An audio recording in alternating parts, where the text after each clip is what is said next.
내가 감히 그딴 소리를 해?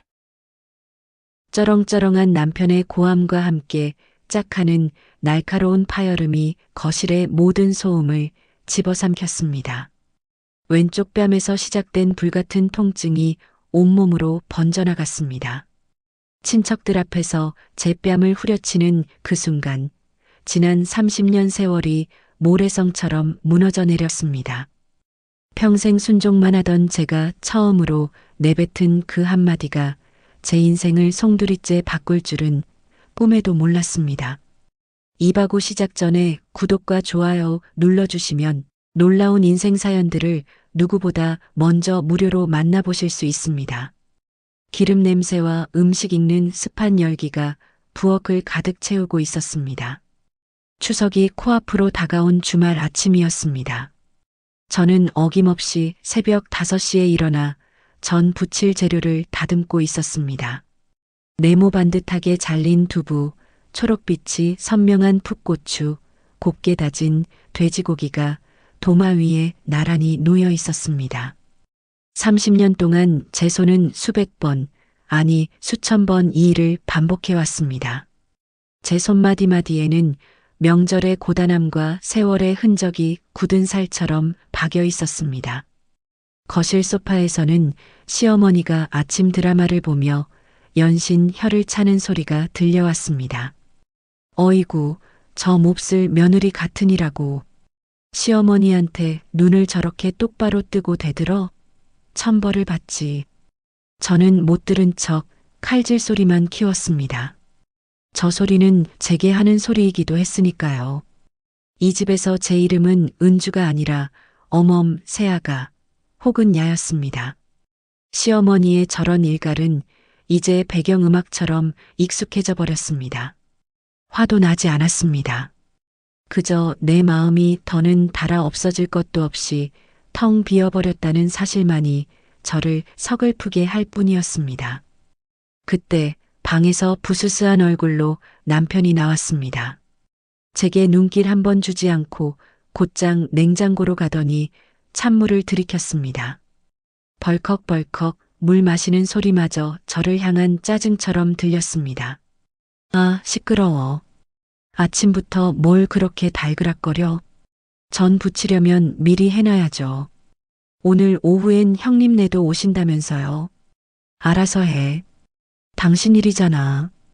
그 말이 비수처럼 날아와 가슴에 박혔습니다. 제 일, 이 집안의 모든 굳은 일은 언제나 제 몫이었습니다. 결혼하고 30년 단 하루도 며느리, 아내, 엄마라는 역할에서 벗어나 본 적이 없었습니다. 신혼 초에는 사랑하는 사람의 가족을 위하는 일이라 생각하며 기쁘게 했습니다. 하지만 그 기쁨은 남편의 무관심과 시댁의 당연함 앞에서 하루하루 빛을 잃어갔습니다. 고맙다, 수고했다는 말 한마디 없이 오로지 더 잘하라는 채찍질만이 돌아올 뿐이었습니다. 잠시 후 아들 녀석이 방에서 나왔습니다. 벌써 대학생이 된 아들은 제게 유일한 위안이었습니다. 엄마, 아침은요? 배고파요. 응, 금방 차려줄게. 조금만 기다려. 아들의 목소리에 저는 잠시 시름을 잊고 미소를 지었습니다. 저 아이들을 보며 지금까지 버텨온 것이었습니다. 하지만 요즘 들어 그 버팀목마저 흔들리는 기분이 들었습니다. 며칠 전 막내 동생에게서 걸려온 전화 한 통 때문이었습니다. 언니 엄마가 통 입맛이 없으시대. 기운도 하나도 없고 자꾸 언니만 찾아. 왜 병원에서는 뭐라고 하는데? 별다른 차도는 없나 봐. 그냥 노안이라고만 하고. 언니, 이번 추석에는 꼭 좀 와주면 안 될까? 엄마가 언니 보고 싶어서 그러시는 것 같아. 전화를 끊고 한참을 멍하니 서 있었습니다. 쭈글쭈글해진 어머니의 손, 힘없이 저를 바라보던 눈빛이 자꾸만 눈앞에 아른거렸습니다. 시집 온 후로 명절에 친정을 찾아뵌 것은 손에 꼽을 정도였습니다.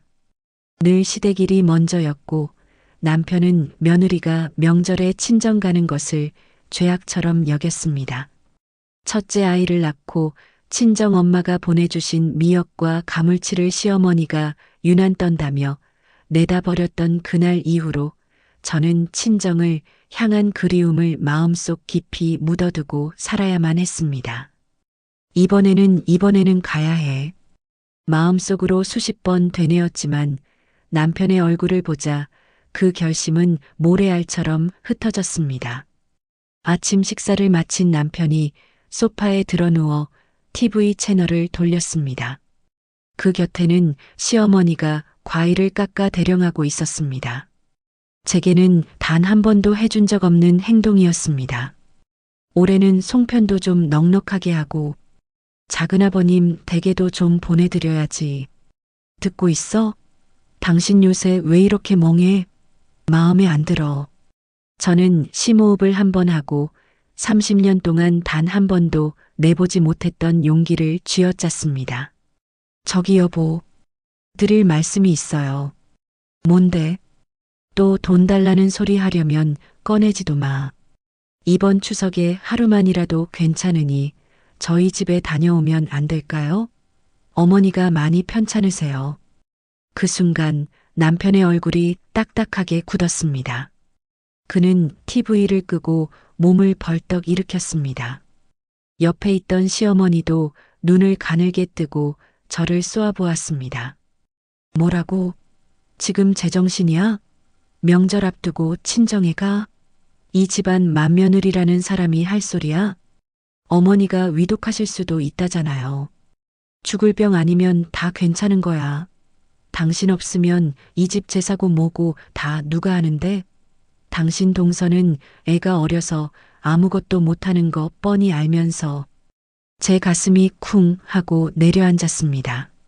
죽을 병이 아니면 괜찮다는 말. 그 말의 잔인함이 제 심장을 헤집었습니다. 제 어머니의 고통보다 시댁의 제사가 더 중요하다는 남편의 가치관 앞에서 저는 또다시 작아졌습니다.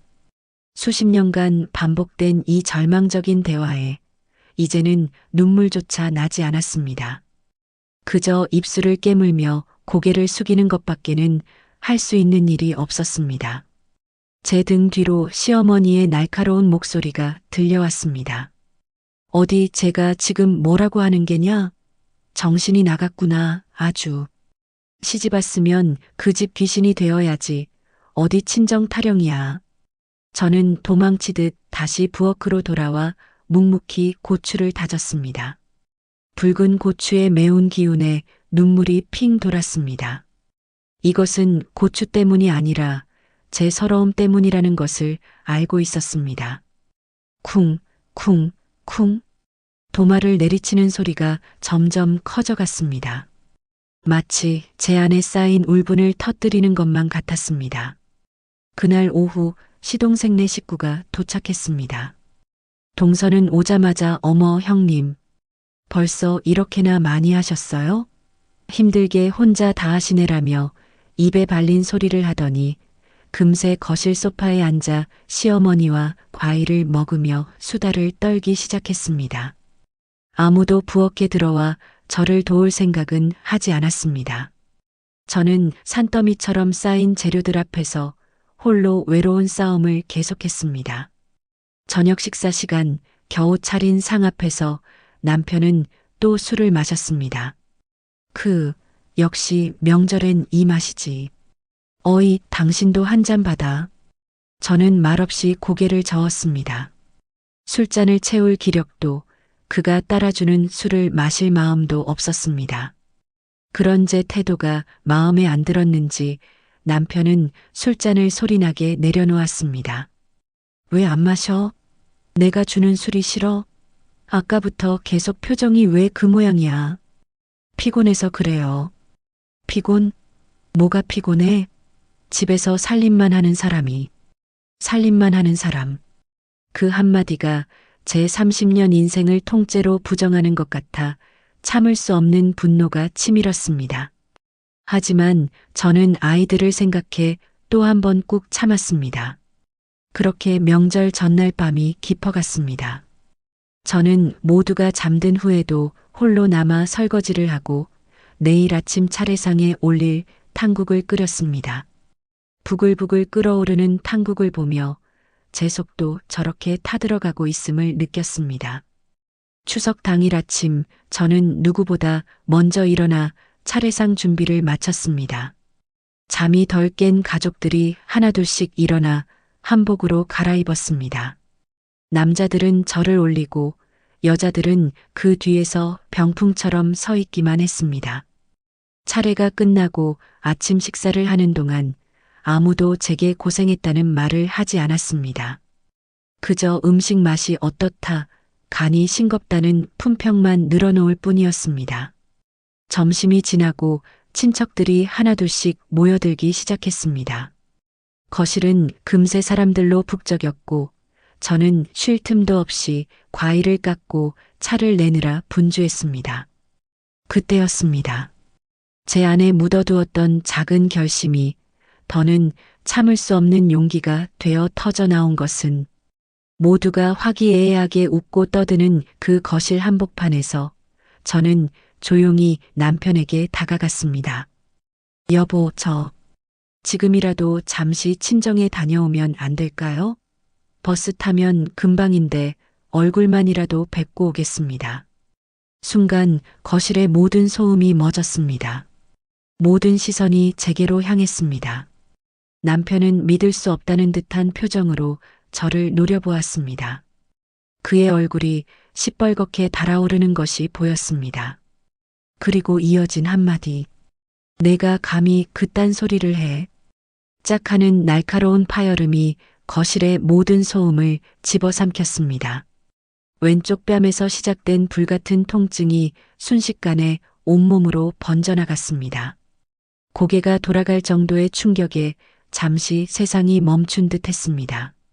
제 눈앞에 서 있는 55살 남편의 일그러진 얼굴, 그리고 주변을 둘러싼 친척들의 경악과 당혹 혹은 무관심이 뒤섞인 표정들이 슬로우 모션처럼 보였습니다. 30년, 22살의 시집와 52해를 사는 동안 제가 이 집의 며느리로 저 남자의 아내로 살아온 세월이었습니다. 그 긴 시간이 이토록 허망한 손찌검 한 번으로 부정당할 수 있다는 사실에 저는 말문이 막혔습니다. 내가 지금 정신이 나갔구나. 명절에 온 친척들 다 모인 자리에서 친정애가 이 집안 망신은 다 시키려고 작정을 했어. 남편의 고함이 제 귓전을 때렸습니다. 하지만 저는 그 소리가 마치 물속에서 들리는 것처럼 아득하게 느껴졌습니다. 뺨의 통증보다 더 아픈 것은 제 가슴을 후벼 파는 수치심과 절망감이었습니다. 이미 장성한 제 아들과 딸이 바로 저 앞에서 이 모든 광경을 지켜보고 있었습니다. 엄마가 아내인 제가 아버지에게 뺨을 맞는 이 굴욕적인 순간을 아이들의 눈에 똑똑히 새기고 있다는 사실이 저를 미치게 만들었습니다. 제발 보지 마라, 제발 이 장면을 기억하지 마라, 마음속으로 애타게 외쳤지만 시간은 너무나 잔인하게 흘러갔습니다. 아빠, 지금 뭐 하시는 거예요?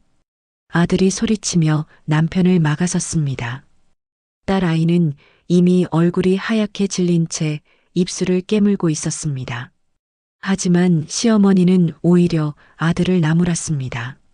넌 빠져 있어. 내 애미가 잘못했으니 맞는 게 당연하지. 어디서 애비한테 대들어. 당연하다.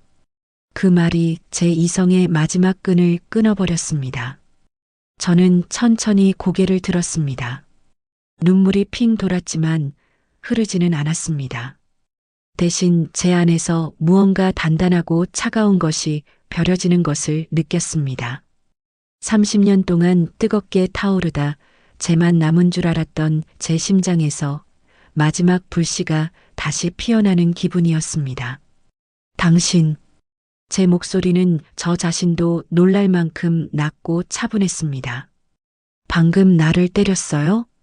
때린 게 뭐 대수야? 맞을 짓을 했으니까 때렸지. 여기가 어디라고 감히. 그래요. 여기가 어디라고.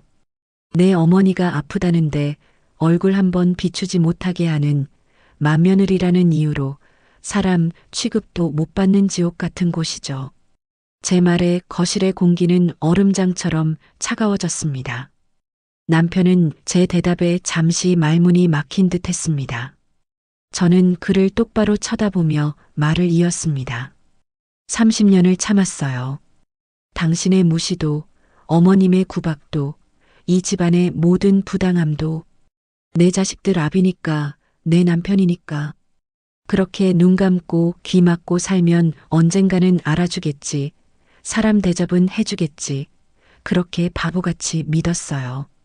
제 목소리가 조금씩 떨려왔지만 저는 멈추지 않았습니다. 이것은 제가 제 자신에게 하는 이야기이기도 했습니다. 그런데 아니었군요. 30년을 바쳐도 난 이 집의 식모, 그냥 애 낳아준 여자, 제사 때 필요한 일꾼, 그 이상도 이하도 아니었던 거예요. 내 어머니가 죽어가는 것보다 당신네 조상들 제사상이 더 중요한 사람들이라는 걸 왜 이제야 깨달았을까요? 저는 자리에서 일어났습니다. 제 행동에 모두가 주목했습니다. 저는 제 방으로 향하지 않았습니다. 대신 현관으로 걸어갔습니다. 제 한 걸음 한 걸음이 마치 거대한 쇠사슬을 끊어내는 것처럼 무겁고도 단호했습니다. 어딜 가? 너 이리 안 와. 남편이 제 팔을 거칠게 잡아챘습니다. 저는 그 손을 뿌리쳤습니다. 제 평생 처음으로 남편의 손을 뿌리친 순간이었습니다. 그의 소나기에서 벗어난 제 팔뚝에는 금세 붉은 자국이 선명하게 남았습니다. 나요. 더는 당신 마누라 노릇 못 해먹겠으니까. 뭐라고? 이혼해요, 우리. 이혼. 그 단어가 제 입에서 나온 순간 저 자신도 놀랐습니다. 하지만 조금도 후회하지 않았습니다. 그것은 제가 살기 위해 내뱉어야만 했던 생존을 위한 단어였습니다. 이 여자가 진짜 미쳤나? 야, 너 지금 나가면 빈손으로 쫓겨나는 거야. 알아? 이 집, 재산 전부 다 내 이름으로 되어 있는 거 뻔히 알면서 내가 뭘 가지고 나가겠다고. 남편의 비웃음 섞인 협박이 들려왔습니다. 시어머니도 거들었습니다. 내가 나가서 뭘 해먹고 살겠다고. 당장 내일 굶어 죽어도 내 덕인 줄 알아라. 저는 그들을 향해 돌아보지 않았습니다. 대신 신발을 신으며 조용히 말했습니다. 빈손이라 그건 두고 보면 알겠죠. 당신들이 사람 잘못 봤어요. 저는 현관문을 열고 밖으로 나섰습니다. 차가운 가을바람이 제 뜨거운 뺨을 식혀주었습니다. 뒤에서 아이들이 엄마 하고 부르는 소리가 들렸지만 저는 돌아보지 않았습니다. 지금 돌아보면 다시 저 지옥으로 걸어 들어갈 것만 같았습니다. 정처 없이 걸었습니다. 어디로 가야 할지, 무엇을 해야 할지 아무 계획도 없었습니다. 주머니에는 휴대폰과 지갑뿐이었습니다. 눈물이 비오듯 쏟아졌습니다. 아파트 단지 벤치에 주저앉아 한참을 울었습니다.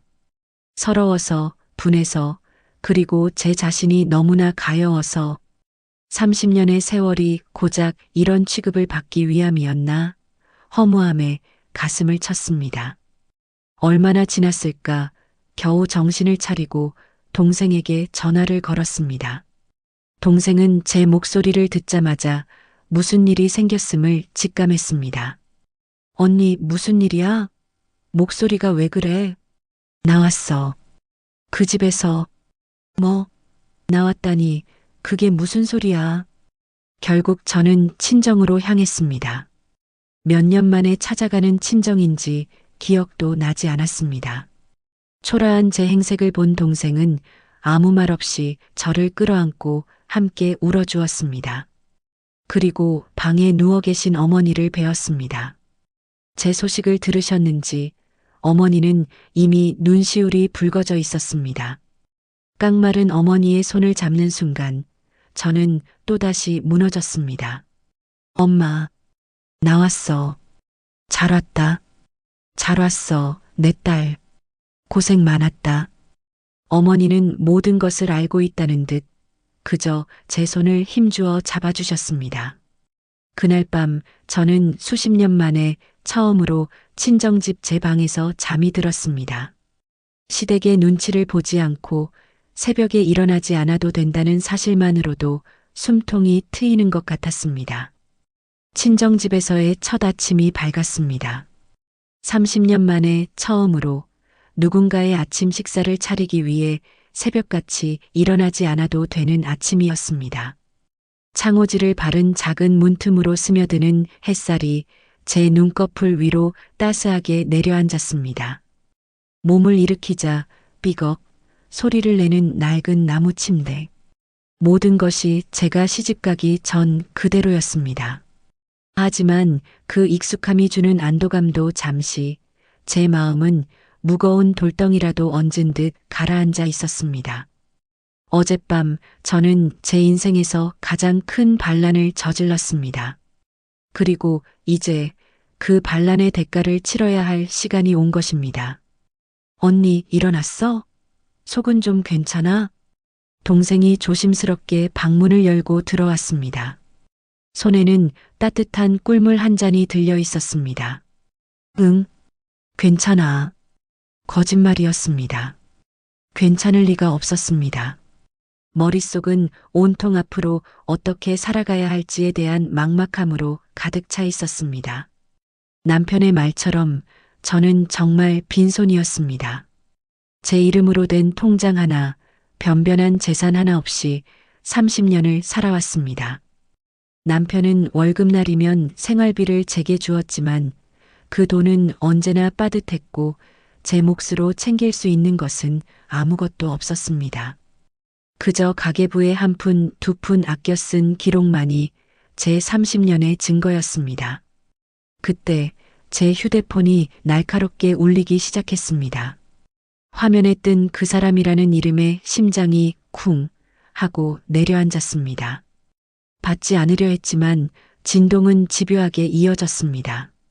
받아봐, 언니. 피하면 더 힘들어져. 무슨 말을 하는지 들어는 봐야지. 동생의 말에 저는 겨우 심호흡을 하고 통화 버튼을 눌렀습니다. 여보세요. 너 지금 어디야? 장모님 댁이야? 어른들 걱정시키는 것도 유분수지. 당장 안 들어와. 사과나 걱정은 단 한마디도 없었습니다. 오직 호통과 명령뿐이었습니다. 55, 지천명을 훌쩍 넘긴 나이에도 그는 조금도 변하지 않았습니다. 안 들어가요. 어제 말했잖아요. 우리 이혼하자고. 이혼? 이 여자가 진짜 웃기는 소리 하네. 내가 뭘 믿고 이혼을 해? 변호사? 돈은 있고? 너 내가 한 달만 돈 끊으면 당장 길바닥에 나앉는 신세야. 정신 차리고 빨리 들어와서 싹싹 빌어. 그럼 이번 한 번만은 용서해 줄 테니까. 용서. 그 단어가 제 가슴에 불을 질렀습니다. 잘못은 자신이 해놓고 용서는 자기가 한다는 저 오만함. 저는 입술을 깨물었습니다. 그렇게는 안 될 거예요. 당신이 나를 어떻게 생각하는지 어제 똑똑히 알았으니까. 나도 이제 내 인생 찾을 겁니다. 내 인생? 내 인생이 뭔데? 집에서 밥하고 애 키우는 게 내 인생이지. 뭐가 더 있어? 더 이상 대화를 이어갈 가치도 없었습니다. 저는 말없이 전화를 끊어버렸습니다. 휴대폰 너머로 무어라 소리치는 소리가 들리는 듯 했지만 무시했습니다. 온몸의 힘이 쭉 빠져나가는 기분이었습니다. 털썩 주저앉은 제 등을 동생이 말없이 쓸어주었습니다. 괜찮아, 언니. 잘했어. 괜찮지 않았습니다. 하지만 괜찮아야만 했습니다. 바로 그때였습니다. 당신 일이잖아. 집에서 살림만 하는 사람이라며 저의 30년을 송두리째 무시했던 남편의 목소리 위로 잊고 있던 과거의 기억들이 악몽처럼 되살아나기 시작했습니다. 첫 아이를 낳고 몸조리도 제대로 못했던 23살의 제가 있었습니다. 친정어머니가 가물치를 고아 보냈지만 시어머니는 요즘 세상에 누가 그런 걸 먹냐며 비린내 난다고 타박을 주셨습니다. 저는 그 가물치를 한 번도 먹어보지 못했습니다. 산후조리 기간에도 시아버지의 제사상은 어김없이 돌아왔고 퉁퉁 부은 몸으로 꼬박밤을 새워 전을 부쳐야 했습니다. 남편은 술에 취해 들어와 고생했네라는 말 대신 당신은 솜씨는 참 좋아라며 제 등을 두드렸습니다. 제 고통은 안중에도 없고 오직 제사상에 올라갈 음식의 맛만이 중요했던 사람이었습니다. 또 하나의 기억이 떠올랐습니다. 아들이 초등학교에 입학하던 날이었습니다. 저는 그토록 아들의 입학식에 가고 싶었습니다. 작은 손을 잡고 학교 정문을 통과하는 다른 엄마들처럼 저도 제 아들의 첫걸음을 축하해주고 싶었습니다. 하지만 그날은 시동생의 이삿날이었습니다. 남편은 제게 당연하다는 듯이 말했습니다. 당신이 가서 좀 도와줘. 동서 혼자서는 힘들 거 아냐. 입학식이야 뭐 별거라고. 저는 결국 아들의 입학식에 가지 못했습니다. 대신 시동생의 집에서 온종일 먼지를 뒤집어 쓰고 이삿짐을 날라야 했습니다. 저녁이 되어 파김치가 되어 돌아온 제게 아들은 품에 안겨 물었습니다. 엄마, 오늘 왜 안 왔어? 나 상장 받았는데. 엄마한테 제일 먼저 보여주고 싶었는데. 저는 아들을 끌어안고 소리 없이 눈물만 흘렸습니다. 미안하다는 말조차 할 수 없었습니다. 그 모든 서러움과 희생의 기억들이 어제 맞은 뺨의 통증과 겹쳐지며 제 안에 무언가를 단단하게 만들고 있었습니다. 이것은 더 이상 참아서는 안 되는 문제였습니다. 이것은 제 인생에 대한 예의이자 제 아이들에 대한 최소한의 도리였습니다. 언니, 정신 차려. 울지 말고. 동생의 목소리에 저는 겨우 현실로 돌아왔습니다. 저는 눈물을 닦고 자리에서 일어났습니다. 나 변호사 알아봐야겠어. 그래, 언니. 내가 알아봐 줄게. 요즘은 여자 변호사님들도 많고 이혼 전문으로 잘하시는 분들 많대. 동생과 함께 인터넷으로 변호사 사무실을 검색하기 시작했습니다. 수많은 이름과 얼굴들.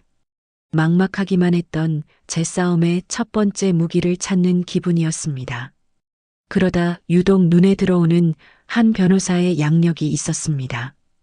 여성의 편에서 새로운 시작을 응원합니다. 저는 홀린 듯 그 사무실의 전화번호를 눌렀습니다. 떨리는 목소리로 상담 예약을 잡았습니다. 다음 주 수요일 오후 2시. 제 인생의 향방이 결정될지도 모를 첫 번째 약속이었습니다. 전화를 끊고 나니 아들에게서 문자가 와 있었습니다. 엄마, 괜찮아? 할머니 댁이야? 걱정하지 마. 아빠는 신경 쓰지 말고 엄마 몸부터 챙겨. 무슨 일 있으면 꼭 전화하고. 사랑해. 짧은 문자였지만 저는 그 안에 담긴 아들의 진심을 느낄 수 있었습니다. 저를 걱정하고 제 편이 되어주겠다는 굳건한 마음. 저 혼자만의 싸움이 아니라는 생각에 다시 한번 울컥 눈물이 솟았습니다. 하지만 이번의 눈물은 서러움이 아닌 고마움과 희망의 눈물이었습니다. 저는 떨리는 손으로 답장을 보냈습니다. 엄마 괜찮아. 걱정 마. 우리 아들, 엄마가 많이 사랑해. 그날 저녁 저는 어머니와 마주 앉아 늦은 저녁을 먹었습니다. 어머니는 아무것도 묻지 않으셨습니다. 그저 제 밥그릇 위에 따뜻한 생선살을 발라 얹어주실 뿐이었습니다. 많이 먹어라. 잘 먹어야 힘내서 싸우지. 그 한마디에 저는 30년 묵은 체증이 모두 내려가는 기분이었습니다. 그렇습니다. 저는 이제 싸워야 합니다. 빈손으로 내쫓겨날 것이라 비웃던 그들의 얼굴에 제 힘으로 당당히 살아가는 모습을 보여주어야 합니다. 다음 주 수요일 변호사를 만나고 나면 모든 것이 시작될 것입니다. 두렵지만 피하지 않겠습니다. 52살 김은주, 제2의 인생은 이제 막 첫걸음을 뗀 것입니다. 친정집에서 지낸 지 일주일이 지났습니다. 그 일주일은 제게 30년보다 더 긴 시간이었습니다. 처음 며칠은 그 집에서 당장이라도 전화가 올까, 남편이 험한 얼굴로 들이닥치지나 않을까 하는 불안감에 잠을 설쳤습니다. 하지만 남편에게서는 간간히 조롱 섞인 문자 메시지만 날아올 뿐이었습니다. 집 나가니 고생이지? 꼴 좋다. 버틸 만큼 버텨봐. 내가 이기나 해보자고. 애들 생각은 안 해? 내 엄마라는 사람이 어쩜 그렇게 이기적이야? 그는 제가 아이들을 방패 삼으면 금방 무너질 것이라 생각하는 듯 했습니다. 하지만 그는 틀렸습니다. 저는 더 이상 아이들 때문에 희생하는 엄마가 아니라 아이들을 지키기 위해 싸우는 엄마가 되기로 결심했으니까요. 그의 문자를 볼 때마다 제 결심은 더욱 단단해졌습니다. 예약한 날짜에 맞춰 저는 다시 서울행 버스에 몸을 실었습니다. 변호사 사무실 문을 열고 들어서는 순간 심장이 세차게 뛰기 시작했습니다. 이것은 두려움이 아니었습니다. 제 인생의 운전대를 제 손으로 잡는 벅찬 떨림이었습니다. 오셨군요, 김은주 씨. 차분한 목소리로 저를 맞는 최미연 변호사 앞에서 저는 지난 일주일간 정리한 자료들을 조심스럽게 꺼내 놓았습니다. 30년 동안 매일같이 썼던 낡은 가계부들, 남편의 폭언이 담긴 몇 개의 녹음 파일, 그리고 멍이 들었던 제 팔뚝을 찍어둔 사진까지. 최 변호사는 자료들을 꼼꼼히 살핀 후 안경을 고쳤으며 입을 열었습니다. 남편분께서는 은주 씨의 기여를 전혀 인정하지 않고 오히려 빈손으로 내쫓을 수 있다고 자신하는 상황이군요. 네. 저는 정말 아무것도 가질 수 없는 건가요? 제 30년은 아무런 보상도 받을 수 없는 건가요? 그렇지 않습니다. 최 변호사의 단호한 목소리에 저는 고개를 들었습니다. 법은 그렇게 허술하지 않습니다. 은주 씨, 결혼 기간 동안 형성된 재산에 대한 기여도는 인정받을 수 있습니다. 물론 남편분 명의로 된 재산이 대부분이라 쉽지 않은 싸움이 되겠지만요. 가장 중요한 것은 남편분의 유책 사유를 명확히 입증하는 겁니다. 폭행과 폭언, 그리고 혼인 관계를 파탄에 이르게 한 책임이 남편에게 있다는 것을요. 증거가 더 필요하겠죠? 네. 상세할수록 좋습니다. 언제, 어디서, 누가 들었는지, 그때의 상황과 은주 씨의 감정까지 아주 사소한 것이라도 좋습니다. 30년 동안의 기록을 전부 복귀하셔야 합니다. 그녀의 말을 듣는 순간 제 머릿속에 수많은 기억의 파편들이 떠올랐다 사라졌습니다. 잊고 싶었던 아픈 기억들을 다시 꺼내야 한다는 것이 고통스러웠지만 이 싸움에서 이기기 위해 반드시 거쳐야 할 과정이었습니다. 상담을 마치고 사무실을 나오는 길 다시 남편에게서 전화가 걸려왔습니다. 이번에는 발신자 표시가 없는 공중전화였습니다. 너 변호사 만난다며? 내가 진짜 겁대가리를 상실했구나. 그런다고 뭐가 달라질 것 같아? 어차피 너는 내 손바닥 아니야. 그 손바닥 이제는 벗어날 겁니다. 웃기지 마. 내가 내 뒷조사 다 못할 것 같아? 내가 만나는 사람, 내가 가는 곳, 내가 다 지켜보고 있어. 괜히 긁어부스럼 만들지 말고 내일 당장 집으로 돌아와. 그럼 없었던 일로 해줄 테니까. 협박이었습니다. 그의 목소리에는 저를 완벽하게 통제할 수 있다는 자신감이 가득했습니다. 소름이 돋았지만 저는 여기서 무너지지 않기로 했습니다. 지켜보세요. 어디 마음껏 해보세요. 당신이 나를 감시하고 협박하는 모든 것들이 법정에서 당신의 발목을 잡게 될 테니까요. 저는 제 말에 저 자신도 놀랐습니다.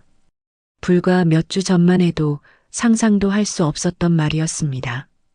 전화기 너머에서 남편의 거친 숨소리가 들려왔습니다.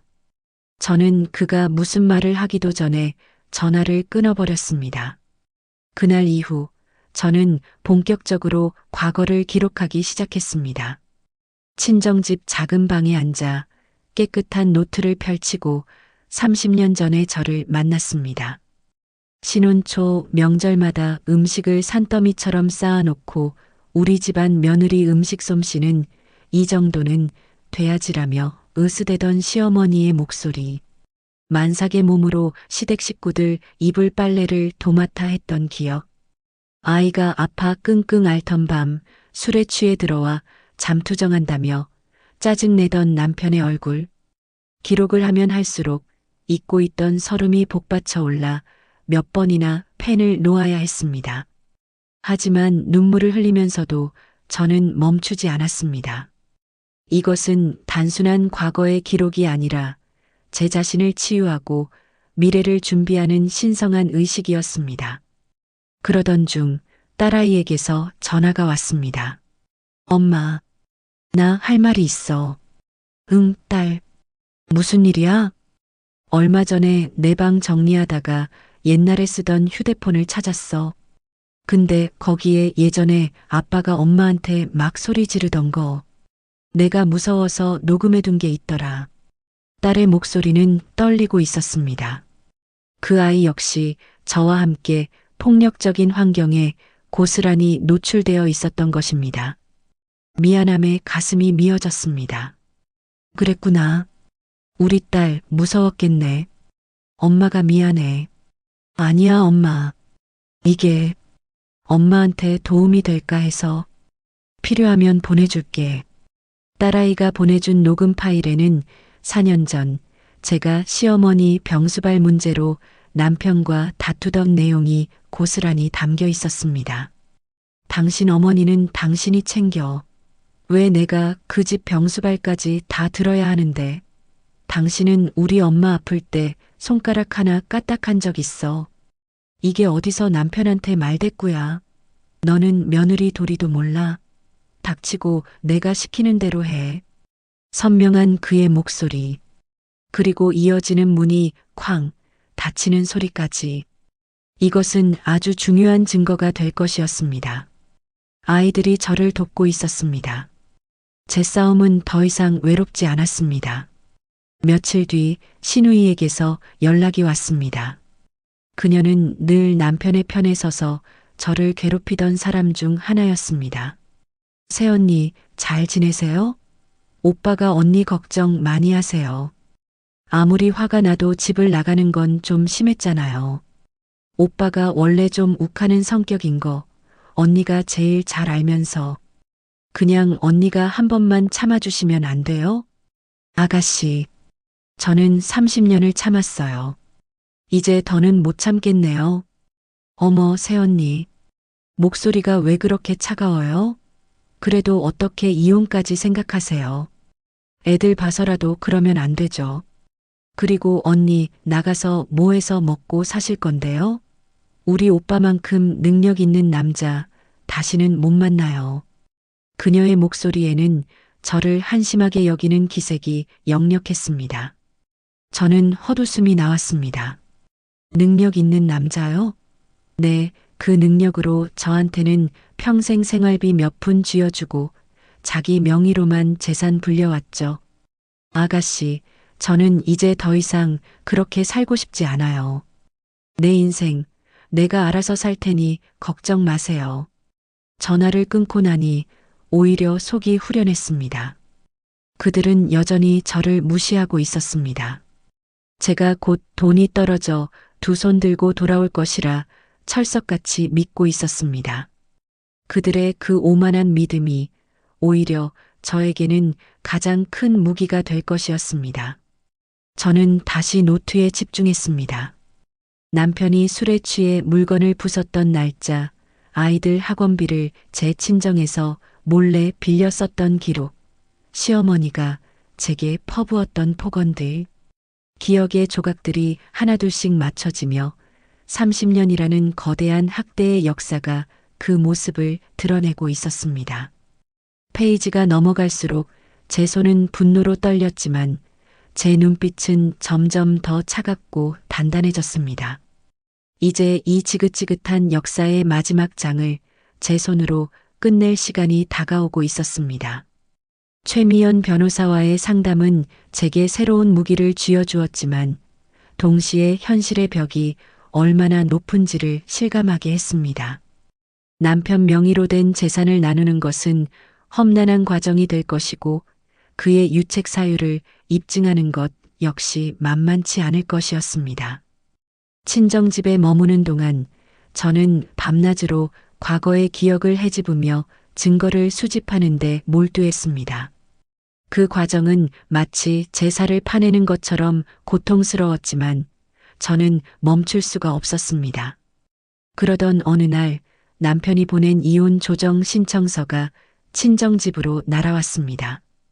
우체부의 손에서 건네받은 얇은 법원 등기 우편 봉투가 천근만근처럼 무겁게 느껴졌습니다. 동생과 함께 봉투를 뜯어 내용을 확인하는 순간 저는 실소마저 터뜨릴 수 없었습니다. 서류의 내용은 기가 막혔습니다. 혼인 파탄의 주된 책임이 아내의 잦은 가출 시도와 불성실한 가사 생활에 있으며 저는 유책 배우자이므로 재산 분할을 요구할 자격이 없다는 것이었습니다. 오히려 남편은 제가 추석 명절에 집을 나가 가정을 파탄냈으니 그에 대한 정신적 피해 보상으로 위자료를 지급해야 한다고 주장했습니다. 이것 봐, 언니. 아주 소설을 써놨네, 소설을. 자기가 언니 뺨 때려서 내쫓아놓고는 가출? 정신적 피해 보상? 지나가던 개가 웃겠다. 동생은 서류를 보며 분노했지만 저는 이상하게도 차분했습니다. 그의 뻔뻔함은 이미 예상을 뛰어넘는 수준이었기 때문입니다. 오히려 잘 되었다고 생각했습니다. 그가 먼저 칼을 뽑아들었으니 저 역시 더 이상 망설일 이유가 없어진 것입니다. 그날 밤 저는 잠을 이룰 수가 없었습니다.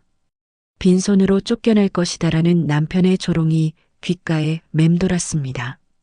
정말 이대로 끝나고 마는 것일까? 30년의 세월이 한 줌의 재로 사라지고 마는 것일까? 창밖은 칠흑같이 어두웠고 제 인생 또한 한 치 앞도 보이지 않는 어둠 속에 갇힌 것만 같았습니다. 절망감이 다시금 저를 덮쳐왔습니다. 그때였습니다. 제 인생의 가장 밑바닥에서 제가 스스로를 지키기 위해 30년간 지켜온 마지막 보루가 생각났습니다. 사람은 하늘이 무너져도 솟아날 구멍이 있는 법이다. 절대 스스로를 포기하면 안 된다. 결혼 전 고된 농사일로 손마디가 굵어질 대로 굵어진 아버지가 제 손을 잡고 해주시던 말씀. 그 말씀과 함께 아버지가 제 손에 꼭 쥐어주셨던 낡은 비단 주머니 하나. 저는 홀린 듯이 자리에서 일어났습니다. 친정집 제 방에는 제가 시집 올 때 가져가지 않았던 어머니의 혼수품이었던 낡은 자개장이 있었습니다. 저는 자개장 가장 깊숙한 서랍을 열었습니다. 끼익하고 세월의 무게가 실린 소리를 내며 서랍이 열렸습니다. 그 안에는 제 낡은 일기장과 빛바랜 사진들, 그리고 작은 손때 묻은 비단 주머니가 들어 있었습니다. 떨리는 손으로 비단 주머니를 열자 그 안에서 수십 년의 세월을 머금은 누런 종이 한 장이 나왔습니다. 바로 땅 문서였습니다. 결혼 전 아버지가 제게 따로 떼어주시며 이건 내 몫이다. 시집 가서도 기죽지 말고 혹시라도 정 힘들 때 요긴하게 쓰거라 하시며 쥐어주셨던 제 고향의 작은 밭. 저는 이 땅의 존재를 남편에게 단 한 번도 말한 적이 없었습니다.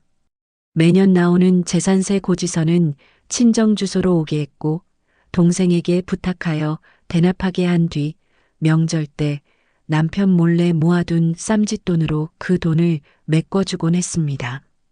남편이 주는 빡빡한 생활비에서 10,000원, 20,000원을 아껴 모으는 것은 고된 일이었지만 이것만이 오롯이 제 이름으로 된 유일한 재산이었기에 제 마지막 자존심이었기에 포기할 수 없었습니다.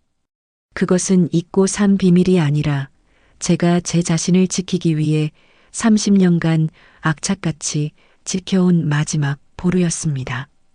저는 그 땅 문서를 들고 한참을 멍하니 서 있었습니다.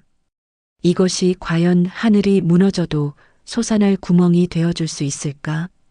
작은 시골의 쓸모없는 땅일 뿐인데 허탈한 마음에 동생의 노트북을 빌려 혹시나 하는 마음으로 땅의 주소를 검색해 보았습니다. 그리고 저는 제 눈을 의심했습니다.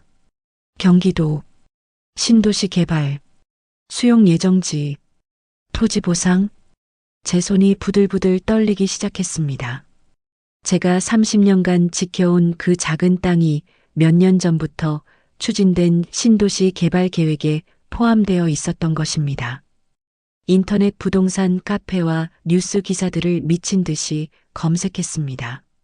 제가 가진 땅과 비슷한 위치의 토지들이 수십억 원에 거래되었다는 글들이 보였습니다.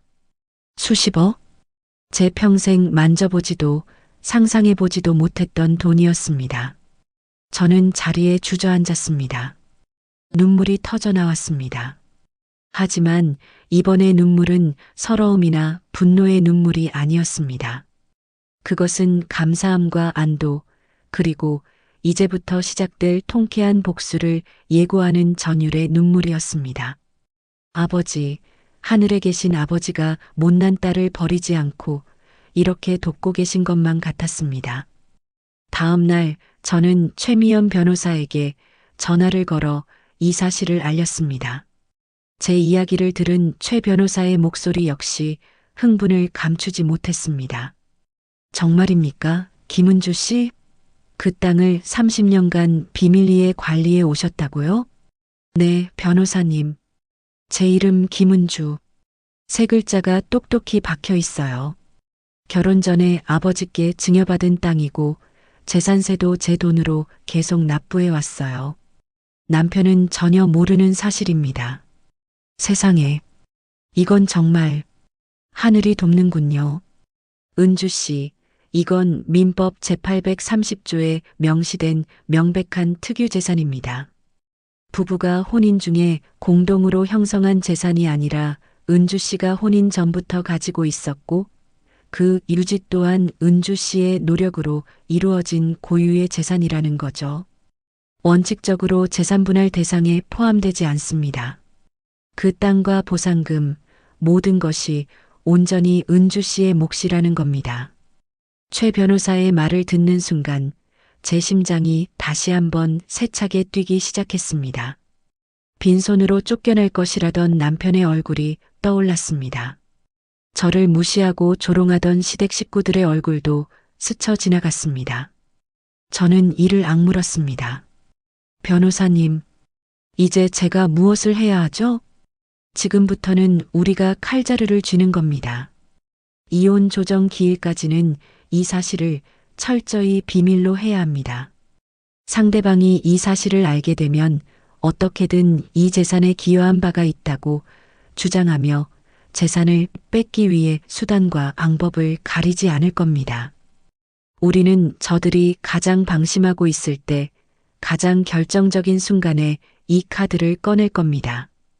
그날 이후 저는 완벽한 연기를 시작했습니다. 남편에게는 일부러 돈 문제로 힘들어하는 듯한 문자를 보냈습니다. 당신 말대로네요. 막상 나와보니 당장 살 길이 막막해요. 정말 저한테는 한 푼도 줄 수 없나요? 30년 세월이 있는데 이사할 보증금이라도 제발. 제 문자를 받은 남편은 의기양양한 답장을 보내왔습니다. 거봐, 내가 뭘 했어. 이제라도 정신 차렸으면 당장 무릎 꿇고 빌어. 그럼 받아줄지 고민은 해보지. 재산? 꿈도 꾸지 마. 넌 땡전 한 푼 못 받아. 그의 문자를 보며 저는 차가운 미소를 지었습니다. 그는 완벽하게 제 손바닥 위에 올라와 있었습니다. 어리석은 사람. 그는 제가 흘린 30년의 눈물이 얼마나 차갑고 단단하게 얼어붙었는지 전혀 모르고 있었습니다. 저는 동생과 함께 조용히 해당 지역의 구청과 부동산을 찾아가 사실 확인을 마쳤습니다. 제 땅은 곧 수용 절차에 들어갈 예정이었고 예상 보상금은 세금을 제외하고도 50억 원에 육박했습니다. 이제 모든 준비는 끝났습니다. 저는 남편이 보낸 이혼 조정 신청서에 대한 답변서를 최 변호사와 함께 작성했습니다. 그의 주장을 조목조목 반박하고 그의 폭언과 폭행에 대한 증거 목록을 첨부했습니다. 하지만 땅에 대한 이야기는 단 한 줄도 넣지 않았습니다. 가장 강력한 무기는 가장 마지막에 쓰는 법이니까요. 답변서를 법원에 제출하고 돌아오는 길, 가을 하늘은 눈부시게 푸르렀습니다. 저는 더 이상 초라하고 억울한 아내가 아니었습니다. 수십억 자산가이자 곧 통쾌한 복수극의 주인공이 될 52살의 김은주. 제2의 인생은 이제 막 진짜 서막을 올리고 있었습니다. 드디어 이혼 조정 기일의 아침이 밝았습니다. 가을 아침의 공기는 유난히 차고 상쾌하게 느껴졌습니다. 저는 밤새 한숨도 자지 못했지만 이상하게도 정신은 그 어느 때보다 맑았습니다. 30년의 세월을 끝내는 날, 혹은 52살 김은주의 진짜 인생이 시작되는 날, 저는 옷장 가장 깊숙한 곳에 넣어두었던 단 한 번도 입지 않았던 짙은 남색 정장을 꺼내 입었습니다. 제 자신에게 입혀주는 갑옷과도 같았습니다. 서울가정법원으로 향하는 버스 창밖으로 익숙했던 도시의 풍경이 빠르게 스쳐 지나갔습니다. 저 건물들 사이 어딘가에 제가 30년간 울고 웃으며 청춘을 바쳤던 집이 있을 것입니다. 하지만 이제 그곳은 더 이상 제 집이 아니었습니다. 제 마음은 이미 그곳을 떠난 지 오래였습니다. 법원 앞에 도착하니 최미연 변호사님이 저를 기다리고 있었습니다. 김은주 씨 오셨군요. 표정이 아주 좋아 보이시네요. 네, 변호사님. 어젯밤에 꿈자리가 좋았거든요. 잘 됐네요. 오늘 우리가 칼자루를 쥐고 있다는 사실 잊지 마세요. 절대 감정적으로 동요하시면 안 됩니다. 저들이 무슨 말을 하든 우리는 준비한 대로만 하면 됩니다. 최 변호사님의 차분한 목소리는 제게 큰 안정감을 주었습니다. 우리는 함께 법원 안으로 들어섰습니다.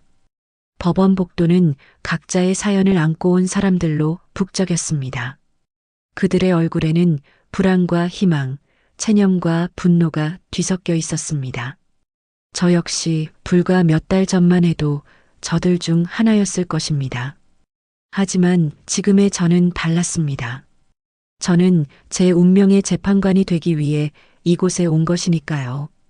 조정실 앞으로 가자 저만치에서 남편과 그의 변호사가 걸어오는 것이 보였습니다. 남편은 저를 발견하고는 코웃음을 치며 다가왔습니다. 그의 얼굴에는 여전히 저를 향한 경멸과 오만함이 가득했습니다. 꼴의 변호사까지 대동하고 꼴값은 오늘 아주 내 인생 마지막 발악을 하러 오셨나 봐? 저는 아무 대꾸도 하지 않았습니다. 그저 그의 눈을 똑바로 쳐다보았습니다. 제 침묵과 변해버린 눈빛에 당황했는지 그는 잠시 말을 멈칫했습니다. 그의 변호사가 옆에서 거들었습니다. 곧 아시게 될 겁니다. 가진 것 하나 없는 사람이 욕심만 부리면 어떻게 되는지. 저는 속으로 웃었습니다. 가진 것 하나 없는 사람. 곧 그 말이 누구를 향한 것이 될지 저들은 까맣게 모르고 있었습니다. 잠시 후 조정실 문이 열리고 저희의 이름이 불렸습니다. 안으로 들어서자 인자한 인상의 여성 조정위원이 우리를 맞았습니다. 길고 두꺼운 테이블을 사이에 두고 우리는 드디어 서로를 마주보고 앉았습니다. 30년을 함께 산 부부의 마지막 대면이었습니다. 먼저 남편 측 변호사가 기세등등하게 입을 열었습니다. 존경하는 위원님, 저희 의뢰인은 지난 30년간 가족을 위해 성실하게 일해온 가장입니다.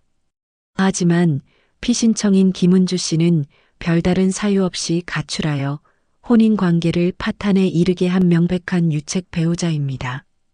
따라서 저희는 피신청인의 재산분할 요구를 일절 받아들일 수 없으며 오히려 의뢰인이 입은 정신적 피해에 대한 위자료를 청구하는 바입니다. 그의 말을 듣는 동안 남편은 의기양양한 표정으로 저를 쳐다보며 고개를 까딱였습니다. 마치 들었지?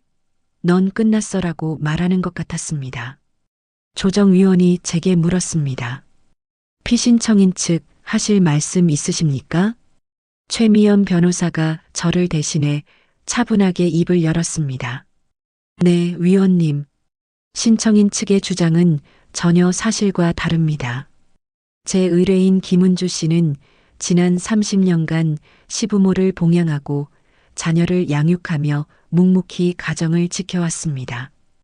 혼인 파탄의 진짜 책임은 신청인의 상습적인 폭언과 폭행, 그리고 아내에 대한 부당한 대우에 있습니다. 최 변호사는 준비해온 증거 자료들을 하나씩 제출하기 시작했습니다.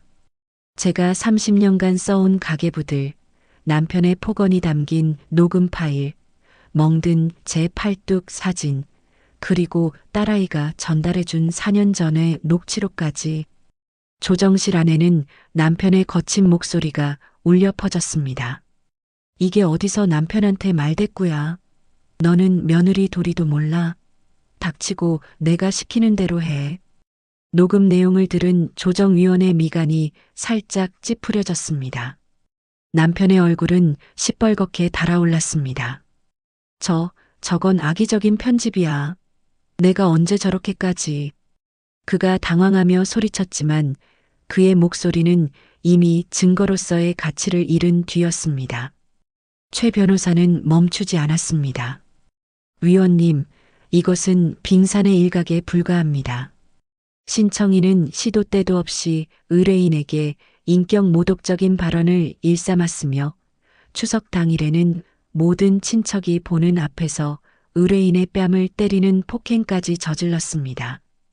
이는 명백한 이혼 사유에 해당합니다. 상황이 불리하게 돌아가자 남편 측 변호사가 다급하게 말을 잘랐습니다. 설사 신청인에게 일부 잘못이 있다 하더라도 재산분할 문제는 별개입니다. 이 아파트를 포함한 모든 부동산과 예금은 전적으로 저희 의뢰인의 급여와 퇴직금으로 형성된 것입니다. 피신청인은 전업주부로서 재산 형성에 기여한 바가 전무합니다. 따라서 재산분할은 절대 불가합니다. 드디어 그들이 가장 자신만만해하는 재산 문제가 거론되었습니다. 남편은 다시 의기양양한 표정을 되찾았습니다. 그는 제가 전업주부라는 굴레에 갇혀 한 푼도 요구하지 못할 것이라 확신하고 있었습니다. 바로 그때였습니다. 최미연 변호사가 기다렸다는 듯 마지막 서류 봉투를 꺼내 들었습니다. 위원님, 마지막으로 제출할 자료가 있습니다.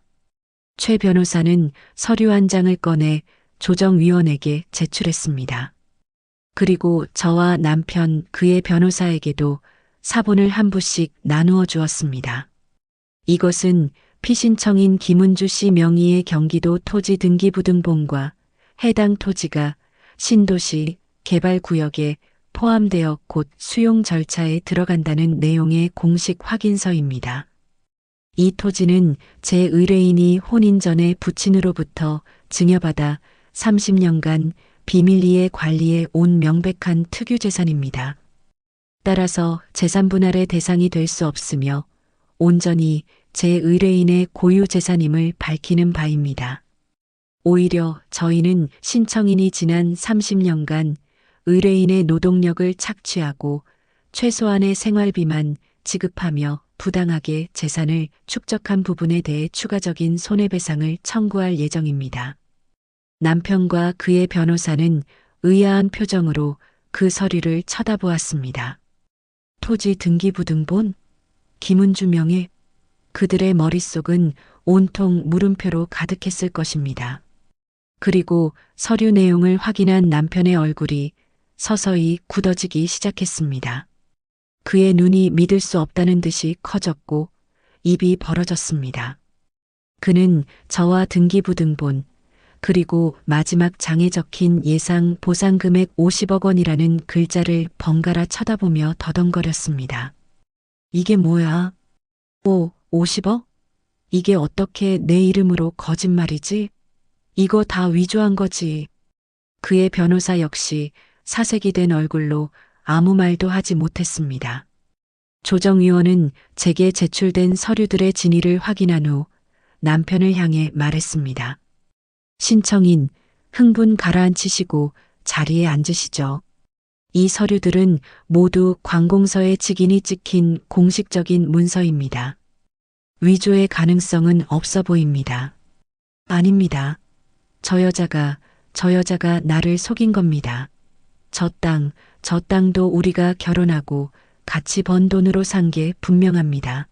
재산분할 대상에 포함시켜야 합니다. 그가 발악하듯 소리쳤지만 그의 목소리에는 힘이 실리지 않았습니다. 옆에 있던 최미연 변호사님이 차분하게 반박했습니다. 위원님, 다시 한번 말씀드리지만 이 토지는 제 의뢰인이 혼인 전에 부친으로부터 증여받은 명백한 특유재산입니다. 또한 지난 30년간의 재산세 납부 내역 역시 의뢰인의 개인적인 자금으로 이루어졌음을 증명할 수 있습니다. 신청인은 이 토지의 존재 자체를 모르고 있었으니 그 형성과 유지에 기여한 바가 전무함은 자명한 사실입니다. 모든 것이 끝났습니다. 남편은 더 이상 아무 말도 하지 못하고 의자에 주저앉았습니다. 그의 어깨는 걷잡을 수 없이 떨리고 있었습니다. 그토록 저를 무시하고 빈손으로 내쫓을 수 있다고 자신했던 그의 오만한 얼굴은 온데간데 없었습니다. 저는 그런 그를 향해 제 인생에서 가장 차갑고도 화려한 미소를 지어 보였습니다. 말했잖아요. 사람 잘못 봤다고. 조정실을 나오는 제 발걸음은 날아갈 듯 가벼웠습니다. 법원 복도를 걸어 나오는데 뒤에서 다급한 목소리가 저를 붙잡았습니다. 새언니, 잠시만요. 신우이였습니다. 그녀는 법원 밖에서 초조하게 기다리고 있었던 모양입니다. 불과 며칠 전만 해도 저를 한심하다는 듯이 대하던 그녀의 얼굴에는 이제 아첨과 비굴함이 가득했습니다. 새언니, 오해해요. 저는 정말 오빠가 이렇게까지 할 줄은 몰랐어요. 다 오빠가 잘못한 거예요. 그렇죠? 새언니는 아무 잘못 없어요. 비켜요, 아가씨. 할 말 없으니까. 아니, 새언니, 제 말 좀 들어보세요. 우리 조카들 생각해서라도. 네, 우리 오빠 지금 제정신이 아니에요. 새언니가 너그럽게 한 번만 용서해 주세요. 제가 옆에서 잘 말씀드릴게요. 저는 헛웃음이 나왔습니다. 돈의 힘이란 참으로 무서운 것이었습니다. 사람을 이토록 순식간에 바꿔놓을 수 있다니. 용서요? 아가씨, 저는 30년을 용서하며 살았어요. 이제 더는 용서할 마음 같은 거 남아있지 않네요. 그리고 오빠 걱정은 마세요. 자기가 저지른 일 자기가 책임져야죠. 저는 그녀를 스쳐 지나갔습니다. 뒤에서 무어라 더 소리치는 것 같았지만 돌아보지 않았습니다.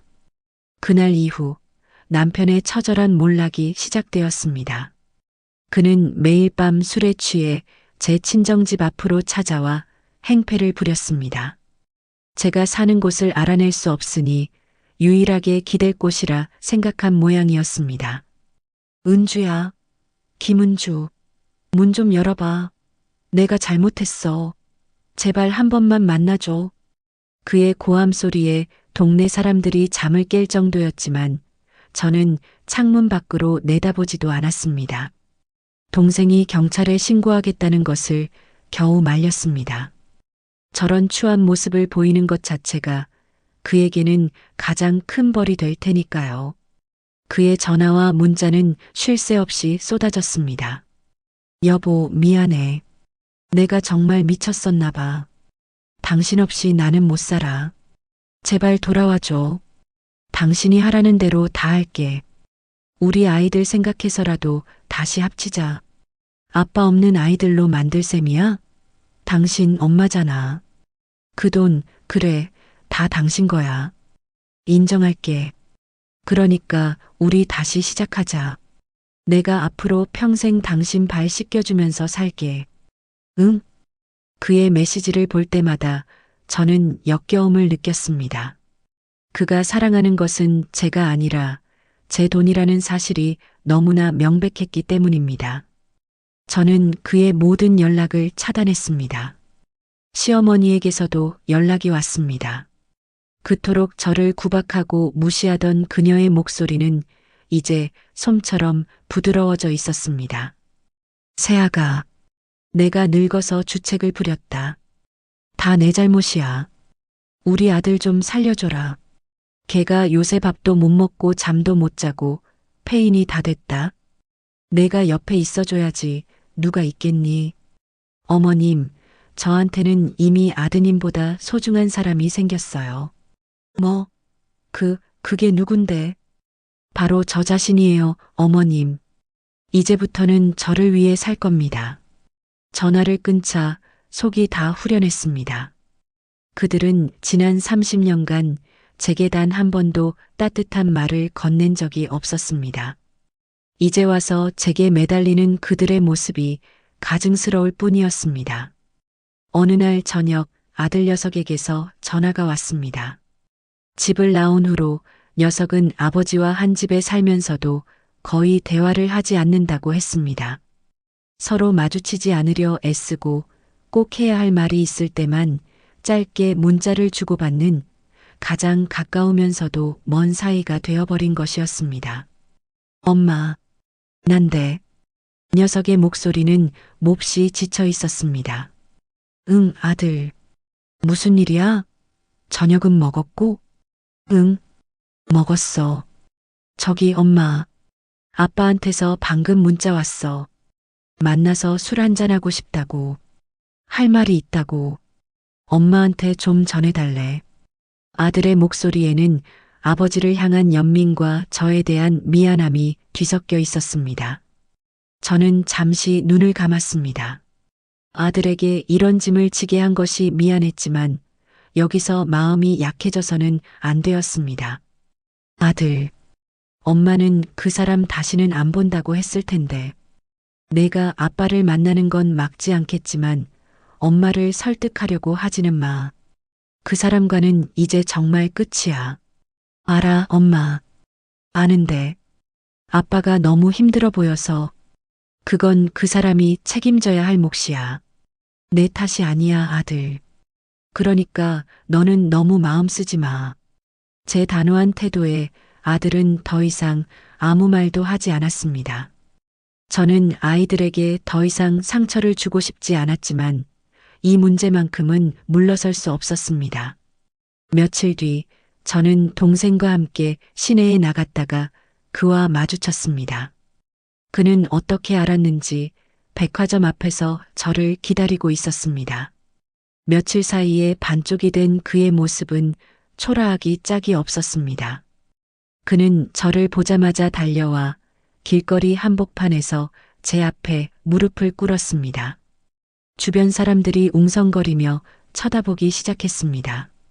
은주야, 여보, 내가 정말 죽을 죄를 지었어. 제발 나를 용서해줘.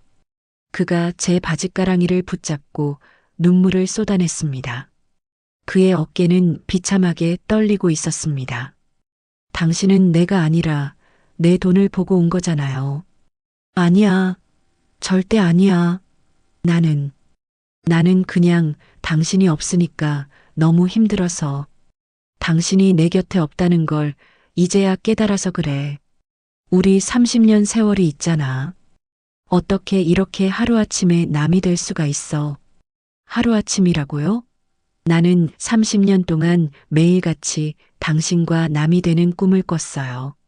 당신이 나를 무시할 때마다, 당신 어머니가 나를 구박할 때마다, 당신이 내 뺨을 때렸던 바로 그 순간마다 당신은 내 마음속에서 천천히 지워지고 있었어요. 내가 다 잘못했어. 내가 평생 속죄하며 살게. 응? 제발. 기회를 한 번만 더 줘. 그가 제 발에 이마를 대고 빌었습니다. 주변의 시선이 제게 따갑게 박혔습니다. 어떤 사람들은 제가 너무 매정하다고 수군거리는 것 같았습니다. 하지만 저는 조금도 흔들리지 않았습니다. 이미 제 마음속에서 그는 죽은 사람이나 마찬가지였으니까요. 저는 차갑게 돌아섰습니다. 내 뺨을 때리던 순간 우리 인연도 끝났어. 당신은 이미 내 인생에서 끝난 사람이야. 제 마지막 말을 듣고 그는 짐승처럼 울부짖었습니다. 그 울음소리를 뒤로하고 저는 인파 속으로 걸어 들어갔습니다. 문에 기대어 서자 온몸의 힘이 쭉 빠져나갔습니다. 길고 길었던 복수가 드디어 끝이 난 것이었습니다. 이제 정말 모든 것이 끝났습니다. 어둠이 내리고 저는 비로소 새로운 아침을 맞이할 준비가 되었습니다. 남편과의 지긋지긋했던 이혼 조정은 저의 완벽한 승리로 끝이 났습니다. 법원을 나서는 제 어깨를 짓누르던 30년의 무게가 거짓말처럼 사라지고 저는 난생 처음으로 자유라는 단어의 의미를 온몸으로 느낄 수 있었습니다. 제 곁에는 저를 믿고 지지해준 아이들이 함께 있었습니다. 우리는 더 이상 과거에 얽매이지 않고 우리만의 미래를 향해 나아가기로 했습니다. 토지 보상금 일부가 나오자마자 저는 아이들과 함께 살 새 집을 구했습니다. 서울 근교 작은 정원이 딸린 아담한 2층 집이었습니다. 처음 그 집의 대문을 열고 들어서는 순간 낯설면서도 가슴 벅찬 설렘이 저를 감쌌습니다. 따뜻한 아이보리색 벽, 햇살이 가득 쏟아져 들어오는 널찍한 거실창, 그리고 창밖으로 보이는 푸른 잔디와 소담한 꽃들, 모든 것이 꿈만 같았습니다. 30년간의 시집살이 동안 단 한 번도 가져보지 못했던 온전한 저만의 공간이었습니다. 우와, 엄마, 우리 집 진짜 좋다. 정원도 있어. 딸아이가 아이처럼 신이 나서 정원으로 달려나갔습니다. 아들 녀석도 묵묵히 집안을 둘러보며 만족스러운 미소를 지었습니다. 아이들의 그 환한 얼굴을 보는 순간 저는 그동안의 모든 고생과 서름을 보상받는 기분이었습니다. 이삿짐을 풀고 처음으로 우리 세 식구만의 저녁 식사를 준비했습니다. 시댁의 눈치를 볼 필요도 남편의 입맛에 맞출 필요도 없었습니다. 아이들이 좋아하는 반찬들로만 소박하게 차린 밥상이었지만 세상 그 어떤 진수성찬보다도 맛있고 행복했습니다. 엄마, 이제 우리 여기서 행복하게 살자. 내가 엄마 평생 지켜줄게. 어느새 훌쩍 커버린 아들이 제게 듬직하게 말했습니다. 저는 웃으며 아들의 머리를 쓰다듬어 주었습니다. 우리 아들 다 컸네. 고마워. 엄마도 너희들 곁에서 든든한 버팀목이 되어줄게. 그날 밤 저는 제 방 침대에 누워 창밖의 별들을 바라보았습니다. 아이들은 각자의 방에서 평온하게 잠들어 있었습니다. 고요한 밤 공기 속에서 저는 비로소 제가 겪어온 시간들을 차분히 돌아볼 수 있었습니다. 22살 꽃다운 나이에 시집와 52이 되기까지의 세월. 그 시간 속에는 억울함과 서러움, 눈물과 한숨이 가득했지만 그 끝에서 저는 제 인생의 가장 소중한 보물인 아이들과 저 자신을 얻었습니다. 후회는 없었습니다. 오히려 감사했습니다. 그 모든 고통의 시간들이 있었기에 지금의 이 평화가 얼마나 소중한지 뼈저리게 느낄 수 있었으니까요. 새로운 삶은 평온하게 흘러갔습니다. 저는 매일 아침 새소리를 들으며 잠에서 깼습니다. 정원에 물을 주고 아이들을 위해 정성껏 아침 식사를 준비하는 평범한 일상이 제게는 기적과도 같았습니다. 오후에는 그동안 배우고 싶었던 것들을 하나씩 배우기 시작했습니다. 동네 문화센터에서 꽃꽂이를 배우고 도서관에서 책을 빌려 읽으며 30년간 멈춰있던 제 시간을 다시 흐르게 했습니다. 아이들도 새로운 환경에 빠르게 적응했습니다. 더 이상 아버지의 폭언과 할머니의 잔소리에 주눅들지 않아도 되는 집에서 아이들은 본연의 밝고 건강한 모습을 되찾아갔습니다. 주말이면 우리는 함께 정원을 가꾸거나 근처 공원으로 산책을 나갔습니다. 사소한 일상을 나누고 함께 웃는 시간들이 쌓여가며 우리 가족의 상처는 서서히 아물어갔습니다. 물론 과거의 그림자가 완전히 사라진 것은 아니었습니다. 남편은 모든 것을 잃은 뒤에도 한동안 저와 아이들 주변을 맴돌았습니다. 하지만 그의 모습은 이제 더 이상 위협적이지 않았습니다. 그는 그저 과거의 영광을 잃고 비참하게 떠도는 유령과도 같았습니다. 시댁 식구들 역시 저에 대한 험담을 멈추지 않았지만 그들의 목소리는 이제 제게 아무런 영향을 미치지 못했습니다. 저는 그들을 용서하지는 않았지만 더 이상 미워하지도 않기로 했습니다. 미움이라는 감정에 제 소중한 시간을 낭비하고 싶지 않았기 때문입니다. 어느 화창한 가을날, 저는 오래전 친구였던 지혜를 새 집으로 초대했습니다. 제 싸움을 묵묵히 응원해 주었던 고마운 친구였습니다. 은주야, 얼굴 정말 좋아졌다.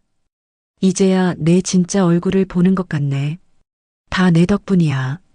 내가 옆에서 힘이 되어주지 않았으면 나 여기까지 오지 못했을 거야. 우리는 정원에 앉아 따뜻한 차를 마시며 지난 시간들을 이야기했습니다. 힘들었던 기억, 통쾌했던 순간, 그리고 앞으로의 날들. 이야기를 나누는 동안 저는 더 이상 과거의 아픔에 눈물 흘리지 않았습니다. 모든 것이 이제는 웃으며 말할 수 있는 한 편의 드라마 같은 추억이 되어 있었습니다. 그래서 앞으로는 뭐 하고 살 거야? 이제 돈도 많고 시간도 많은데. 지혜의 물음에 저는 잠시 생각에 잠겼다가 미소를 지으며 대답했습니다. 글쎄, 거창한 계획은 없어. 그냥 이렇게 매일 아침 햇살 받으면서 눈 뜨고 내 손으로 가꾼 꽃들 보면서 차 한 잔 마시고 우리 아이들 웃는 모습 보면서 맛있는 밥 해주고 그렇게 평범하게 행복하게 살고 싶어? 내가 30년 동안 꿈꿔왔던 삶이거든. 그렇습니다. 제게 가장 큰 복수는 거창한 성공이나 화려한 삶이 아니었습니다. 그들이 저에게서 빼앗아갔던 평범하고 소소한 행복을 되찾는 것.